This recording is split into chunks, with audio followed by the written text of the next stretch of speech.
So when Joseph was sold in Egypt, so Potiphar has taken him.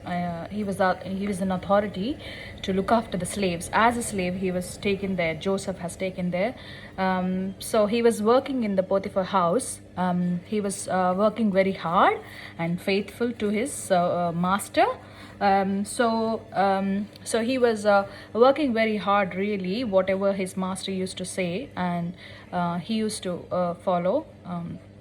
So all this story, the Joseph story, we can see in Genesis from chapter 37 and 39th chapter, and also from 40 onwards to 50 chapters. So when Potiphar, like he himself observed that Joseph is a blessed one. We can where whatever he does, he used to be prosperous because God was with him. We can see clearly that in the 39th chapter of Genesis, God said God was with Joseph because he was very obedient to his masters. He was always obedient to the situation. He was not murmuring why I have been come here to the Egypt and all. He did not murmur or anything, but he was very obedient. And so here he's working very hard towards the Potiphar, and and he was so faithfully working. So and he is a blessing to the Potiphar family also. Whatever he is doing, he's been the work has been doing very well and all. He was looking very fine. He was doing very hard work. The Joseph, look at this, he's how he's working, children. Yeah, he was working very hard and making a note. But here, so what happened, Potiphar wife, he was very she's very she was observing Joseph, because Joseph is a very young guy, because and he was very handsome also. So the lady, the Potiphar wife, was having a lustful eyes towards Joseph. That is not good. Look what God said. We have to be careful in sight of God. We should be holy living. But the Potiphar was observing Joseph a lot, and he having bad thoughts about Joseph. But that is not good in sight of God.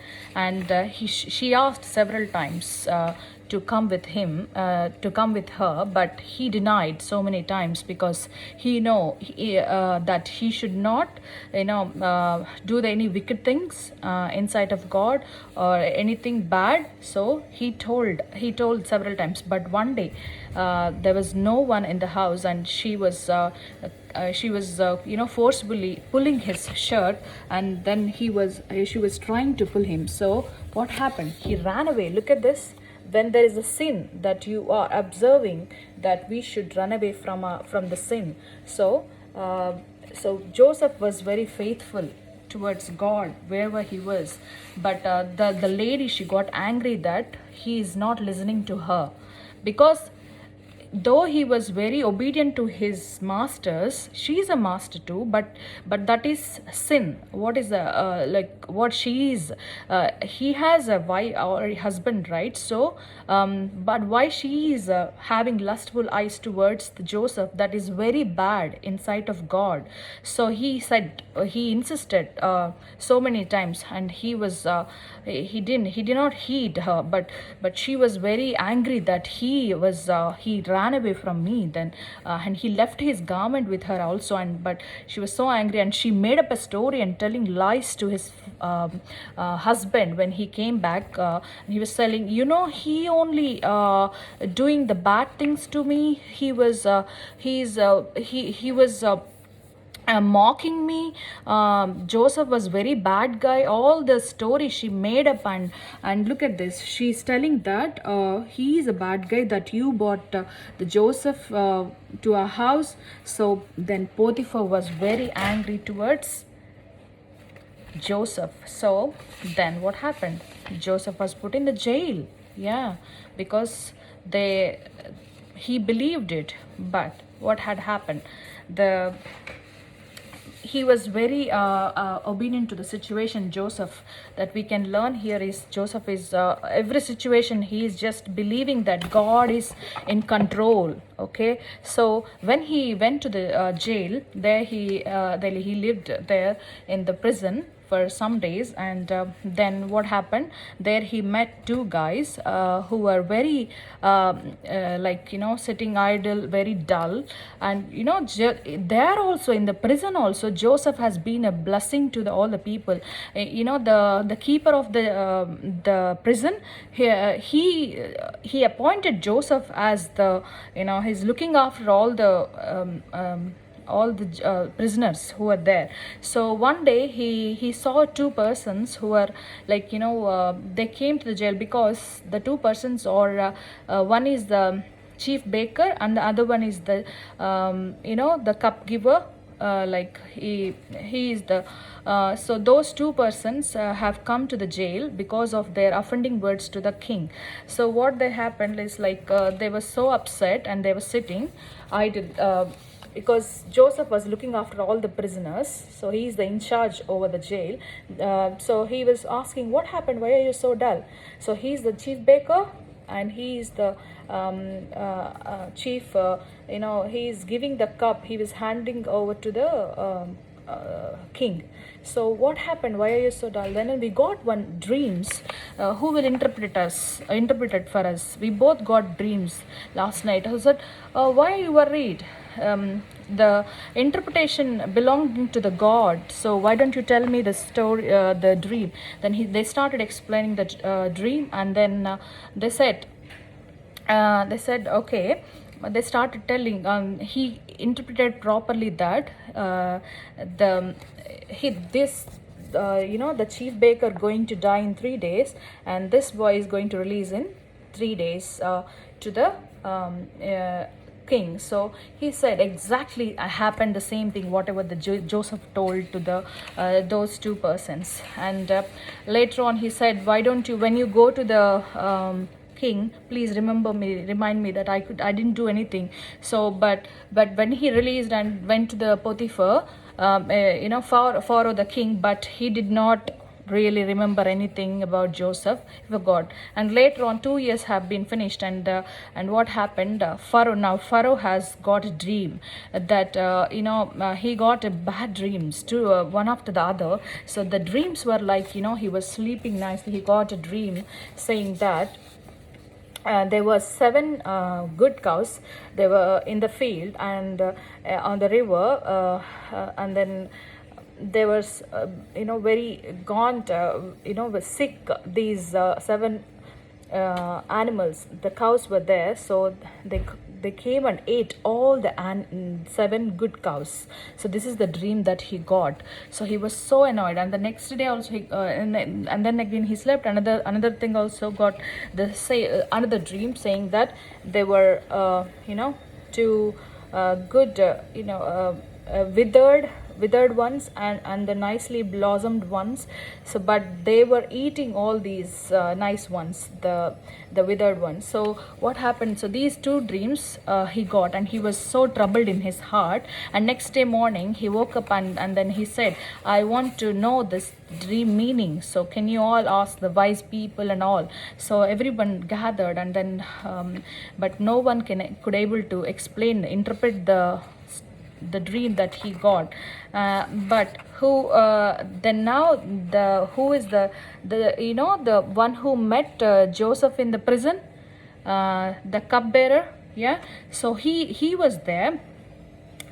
He got idea, oh, there was a Hebrew guy in the jail that he interpreted my story. So he told that there was a Hebrew guy. Okay, call him immediately. Then they said, then they went quickly and bring him the Joseph here. He shaved nicely and dressed up well, and he was here in front of the king Pharaoh. And the Pharaoh has explained the story, the whatever dream, and he interpreted well that there are 7 years plentiful years are going to come, and after 7 years of famine is going to come. After the good 7 years, there's a famine is going to come. That is the indication he told. And he said, you need to appoint a wise man who can look after first 7 years. Will be going to be a plenty nice crops will be there, abundant food will be there. But after 7 years, there will be going to be a dangerous the famine will be going there. So what happened, then the king was thinking, what will do. Then he only told Joseph, you just appoint one one man who is a wise man, who can look after everything, this situation, and save these full food for the next 7 years. So God shown you this dream, King Pharaoh, my lord, so be this. Then he was thinking, okay, who can be that person? I think this kind of spirit, God spirit, no one will be there. You are the only one that you have to be there for us. So why don't you be with us as the governor of this country? So God, the Pharaoh has appointed the Joseph as the governor all over the Egypt. Can you imagine? He was a slave. He became a slave, and he went to jail, and after that he became a now prime minister, the governor. How great, God has appointed him. This is the dream. And also he got married to a Potiphar's priest daughter, and they have got a beautiful daughters, sons also, Manasseh and Ephraim. So they have a lovely family now, and he is the governor. So God made him in a good place, and because of his obedience, his faithfulness. And what Joseph was doing, he is just look, Joseph, how hard he is working, and he was saving all the food for the next 7 years. Okay, so he saved almost good food for the all plentiful. They couldn't even measure it. It's immeasurable food they have saved, it seems. So what happened now? So here's the story now. In the Canaan also, the famine all over the earth so had happened. The Canaan people also in hunger. So now the Jacob got to know that there's a food in Egypt. So why don't you all go to the Egypt and bring some food to us? So that's what the Jacob told to his all the 10 brothers, because now they came all the way from Canaan to Egypt to get the food in this famine. So what happened? So they came and they visited the Joseph. So they were bowing down to Joseph, and they said, we want food. Did you now, any one of you remember the dream that Joseph got? When he sees his brother, he recognized that they are his brothers. How painful, and how also the emotionally that his brothers he can see now. So but he was just he was so happy in his heart, and also that and he could able to see his brothers after so many long times. So so there's a long story. So he could able to find his brothers. So he gave the food, and cut in short, I say that he could able to meet his father after a long time, and they all came. Finally Joseph met his father and all his brothers. They lived happily in Egypt country. God has spoken with Jacob that I'm coming with you as well, do not worry. So God has spoken with the Jacob also. So they lived happily in the Egypt. So did you see all the children that how Joseph was obedient towards the situations and to the God? Especially he was surrendered completely to God. So what we can learn about Joseph in this story, he was first thing is he was obedient to his father. He was not angry with his brothers, though they were angry. We should not be angry when someone is angry, really. We should be humble always. We need to learn humbleness in him. God don't like pride. He will resist the pride, and he will humble the people. Loves the humble people, so we can learn from him his humbleness, Joseph. And so all of you children, so that's where he was a slave before, but he became a prime minister now. So how many of you wants to become like Joseph? So when you are obedient to the God's word, and also he was against to the sin, the Joseph. So all of you children, so these are the points that we can learn from Joseph. Okay, thank you children.